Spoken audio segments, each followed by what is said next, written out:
7வது வசனத்தில் அல்லாஹ் கேட்கிறான், ஃபமா யுகத்திபுக பஅது பித்தீன். இப்படியெல்லாம் செய்த பிறகு தீன் என்பது எதை குறிக்கும்? ஏற்கனவே பார்த்திருக்கிறோம் மாலிக் யௌமித்தீனை பார்க்கும்போது. தீன் தீனுக்கு 2 கருத்து இருக்கு. மார்க்கம் என்கிற கருத்தும் இருக்கு, கூலி வழங்குவது என்ற அர்த்தமும் இருக்கு. இந்த இடத்தில் அல்லாஹு தஆலா எதை குறிப்பிடுகிறான் என்றால் கூலி வழங்கக்கூடிய அந்த நாளை. ஃபமா யுகத்திபுக, உன்னை பொய்ப்பிக்க வைத்தது எது?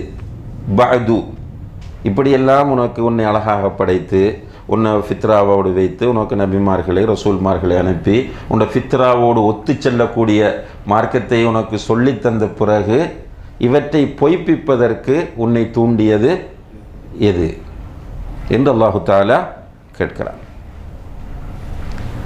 8வது வசனத்தில் அல்லாஹு தஆலா சொல்கிறான், அலைஸல்லாஹு பி அஹ்கமில் ஹாக்கிமீன். அல்லாஹு தஆலா அஹ்கமுல் ஹாக்கிமீனாக இல்லையா? அல்லாஹு தஆலா அஹ்கமுல் ஹாக்கிமீனாக இல்லையா என்று கேட்கிறான். அலைஸல்லாஹு, அல்லாஹ் இல்லையா, பி அஹ்கமில் ஹாக்கிமீன், அஹ்கமுல் ஹாக்கிமீனாக அல்லாஹ் இல்லையா? இந்த அஹ்கமுல் ஹாக்கிமீனுக்கு 3 அர்த்தங்களை தஃப்சீர் ஆசிரியர்கள் சொல்கிறார்கள். ஒன்று என்ன? தீர்ப்பு வழங்குகிறவர்களிலெல்லாம் மிகவும் சிறந்த முறையில் தீர்ப்பு வழங்கக்கூடியவனாக அல்லாஹ் இல்லையா?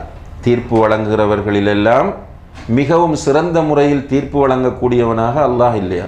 அல்லாஹு தஆலாவுடைய தீர்ப்பு நியாயமானது, நீதியானது. வமா யظ்லிமு ரப்புக், உன்னுடைய ரப்பு அநீதி இழைக்க மாட்டான். வமா ரப்புக பிظல்லாமின் லில் அபீத், உன்னுடைய ரப்பு தன்னுடைய அடியார்களுக்கு கடுகளவும் அநீதி இழைக்க மாட்டான். அல்லாஹு தஆலாவுடைய தீர்ப்பு நீதியானது, நியாயமானது. இது ஒரு கருத்து, அஹ்கமுல் ஹாக்கிம். இது அல்லாஹு தஆலா சொல்லும்போது சூரத்துல் மாயிதா 50வது வசனத்தில் சொல்கிறான், வமன் அஹ்ஸனு மினல்லாஹி ஹுக்மன், அல்லாஹுவை விட அழகிய தீர்ப்பு சொல்பவர்கள் யார் இருக்க முடியும்? இப்போ அல்லாஹ் சொல்லக்கூடிய தீர்ப்புகள் எல்லாமே அழகிய தீர்ப்புகள். மனிதனுக்கு சில நேரம் கஷ்டமாக இருக்கலாம். அந்த தீர்ப்பு கஷ்டமாக இருக்கிறதுக்கு காரணம் என்ன? அவனிடத்தில் பக்குவம் இல்லாதது, அதனுடைய யதார்த்தத்தை புரிந்து கொள்ளாதது. அந்த தீர்ப்பின் யதார்த்தத்தை புரிந்து கொள்வானாக இருந்தால் அதுதான் அழகிய தீர்ப்பு. இப்போ அல்லாஹ் ஒன்றை ஹலாலாக்குகிறான் என்றால் அல்லாஹுடைய தீர்ப்பு அழகியது. ஒன்றை ஹராமாக்குகிறான் என்றால் அவனுடைய தீர்ப்பு அழகிய தீர்ப்பு. இப்போ தலாக் என்கிற ஒரு தீர்ப்பை அல்லாஹ் மார்க்கமாக்கி இருக்கிறான் என்றால் அது அழகிய தீர்ப்பு. பலதார மனம் என்கிற ஒன்றை அல்லாஹ் ஹலாலாக்கி இருக்கிறான் என்றால் அது அழகிய தீர்ப்பு. மனிதன் அவனுடைய ஹவாவின் அடிப்படையில் சில நேரங்களில் அவற்றை பிழையானதாகவும் அசிங்கமானதாகவும் பார்ப்பது மனிதனுடைய குறைபாடே தவிர அந்த தீர்ப்பில் உள்ள குறைபாடு அல்ல. நடுநிலையோடு நீதியோடு அவன் பார்க்கிற போது அல்லாஹுடைய தீர்ப்பு தான் இந்த உலகத்தில் சிறந்தது, உயர்ந்தது, அழகியது என்பதை புரிந்து. இப்போ அல்லாஹு தஆலா எதெல்லாம் ஹலாலாக்கி இருக்கிறானோ பாருங்க, எல்லாமே மனிதனுக்கு நன்மை பயக்கக்கூடியது. அல்லாஹ் ஹலாலாக்கி அனைத்துமே மனிதனுக்கு நன்மை பயக்கக்கூடியதாக இருக்கும். எதையெல்லாம் ஹராமாக்கி இருக்கிறானோ அவை அனைத்துமே மனிதனுக்கு தீங்கு விளைவிக்கக்கூடிய, மதுபானம், விபச்சாரம், வட்டி, சூது, கொலை, பொய், கொள்ளை, புறம், அவதூறு, எதெல்லாம் அல்லாஹ் ஹராமாக்கி இருக்கிறானோ அத்தனையும் மனிதனுக்கு தீங்கு விளைவிக்கக்கூடியதாக இருக்கும். அதனால அலைஸல்லாஹு பி அஹ்கமில் ஹாக்கிமீன், அல்லாஹ் தீர்ப்பு வழங்குகிறவர்களில் சிறந்த முறையில் தீர்ப்பு வழங்கக்கூடியவனாக இல்லையா? 2வது கருத்து என்ன சொல்றாங்கன்னா, இது இந்த அஹ்கமுல் ஹாக்கிமின் என்பது இஹ்காமிலிருந்து வந்தது. அஹ்கமுல் ஹாக்கிமின் என்பது இஹ்காமிலிருந்து வந்தது. இஹ்காம் என்றால் ஒன்றை அழகாக சிறப்பாக செய்வது. இப்போ செயல்களை செய்யும் போது மிக அழகாகவும் சிறப்பாகவும் செய்யக்கூடியவனாக அல்லாஹ் இல்லையா? அந்த கேள்வி இங்கே அலைஸல்லாஹு பி அஹ்கமில் ஹாக்கிமின் என்பதன் மூலம் கேட்கப்படுவதாக சில தஃப்சீர் ஆசிரியர்கள் கூறுகிறார்கள். இப்போ அல்லாஹு தஆலா படைக்கும் போது அழகாக படைத்தான். அல்லாஹு தஆலா படைக்கும் போது அழகாக படைத்தான் எல்லாவற்றையும். குறிப்பாக இந்த யாரை சொல்றான், லக்கத் ஹலக்னல் இன்சான ஃபி அஹ்ஸனி தக்வீம், மனிதனை அழகிய வடிவத்தில் படைத்ததாக சொல்றான். பொதுவாக எல்லாமே அழகுதான். அல்லாஹுடைய படைப்பில் எல்லாவற்றையும் அல்லாஹு தஆலா மிக நேர்த்தியாக படைத்துள்ளார். சூரியன், சந்திரன், செவ்வாய், புதன் என்று எல்லா கோலங்களையும் நீங்கள் எடுத்து பார்த்தால் எல்லாமே அழகிய முறையில் படைக்கப்பட்டிருக்கு, எல்லாமே அழகிய முறையில் வடிவமைக்கப்பட்டிருக்கிறது. ரைட்?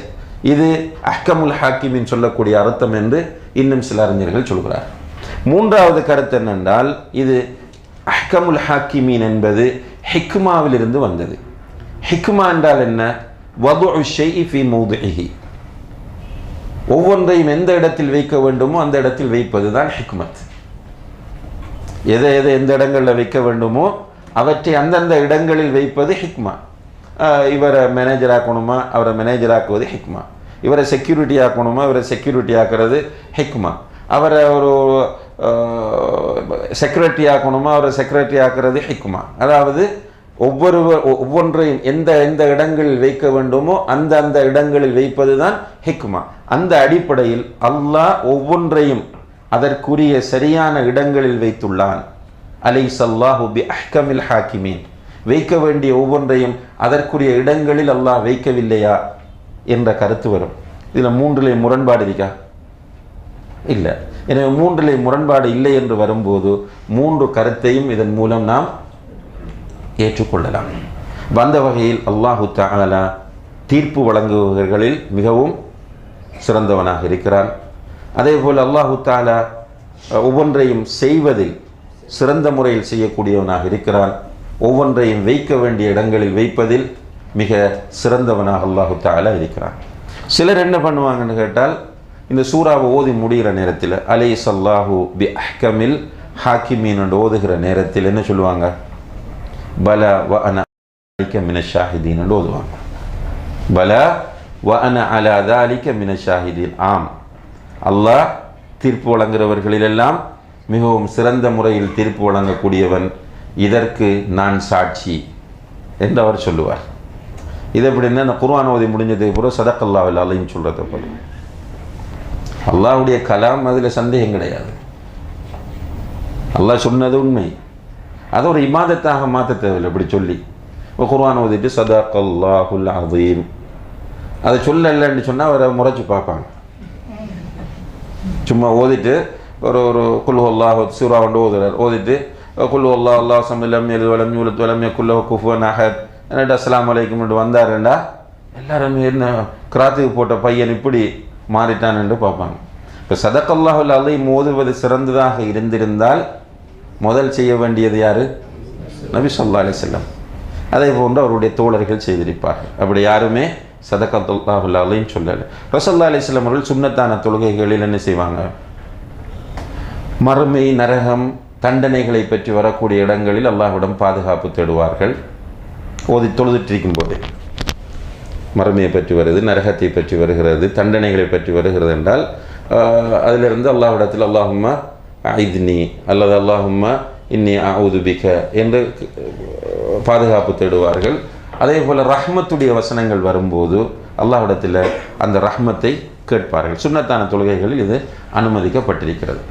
ஆனால் வத்தீனி ஓதும்போது முடிகிற நேரத்தில் பலவான அலா தாலிக மினஷ் ஷாஹிதீன் ஓதுறதுக்கு ஆதாரம் இருக்கான்னு கேட்டால் ஆதாரம் கிடையாது. அது ஒரு பிதத்தான செயலாகும். அது சொல்ல வேண்டிய அவசியம் இல்லை. நம்முடைய உள்ளத்தில் நம்ம அதை ஈமான் கொள்வது நம்முடைய கடமையாக இருந்து கொண்டிருக்கிறது. எனவே இந்த சூரத்து தீன் அல்லது வத்தீன் என்று சொல்லக்கூடிய இந்த அத்தியாயம் உண்மையிலேயே ஆழமான பல கருத்துக்களை உள்ளடக்கிய மிக முக்கியமான ஒரு அத்தியாயமாக இருக்கிறது. எல்லாம் வல்ல அல்லாஹு தஆலா ஏற்கனவே ஷேக் அப்துல் மஜீத் மஹ்தரி அவர்கள் குறிப்பிட்டது போல ரமலான் வருகிறது. இந்த ரமலானிலே மேக்சிமம் குர்ஆனோடு நெருக்கமான தொடர்பை ஏற்படுத்துவதற்கு நாம் எல்லோருக்கும் தௌஃபீக் செய்ய வேண்டும். இப்போதிருந்தே நியத்து வைத்துக் கொள்ளுங்கள், முடியுமானவரை அதிகமாக குர்ஆனை ஓதுவேன் என்று. இன்ஷா அல்லாஹ் முடியுமானவரை அதிகமாக ஓதுங்கள். ஒரு 3 நாட்களுக்கு ஒரு முறை ஓதி முடிக்க முடிந்தால் அல்ஹம்துலில்லாஹ். குறைந்த 7 நாட்களுக்கு ஒரு முறையாவது ஓதி முடித்தால் இந்த ரமலானில் ஒரு 4 தடவையாவது நான் குர்ஆனை ஓதி முடிப்பேன் என்ற நியத்து வையுங்கள். குர்ஆனை ஓத ஓத உள்ளம் பரிசுத்தமாகும், மனதில் நிம்மதி கிடைக்கும், வாழ்க்கையில் பரக்கத்து வரும், மீசானும் கதித்து கொண்டே இருக்கும். அதே போல் இன்ஷா அல்லாஹ் முடியுமானவரை தர்ஜமத்துல் குர்ஆனை இந்த ரமலானில் மீண்டும் நீங்கள் ஏற்கனவே படிச்சிருக்கலாம், பிரச்சனை இல்லை. திரும்பவும் இந்த ரமலானில் ஒரு தடவை தர்ஜமாவை நான் படிக்க வேண்டும் என்று நியத்து வைத்து அதற்கு முயற்சியுங்கள். அதே போல்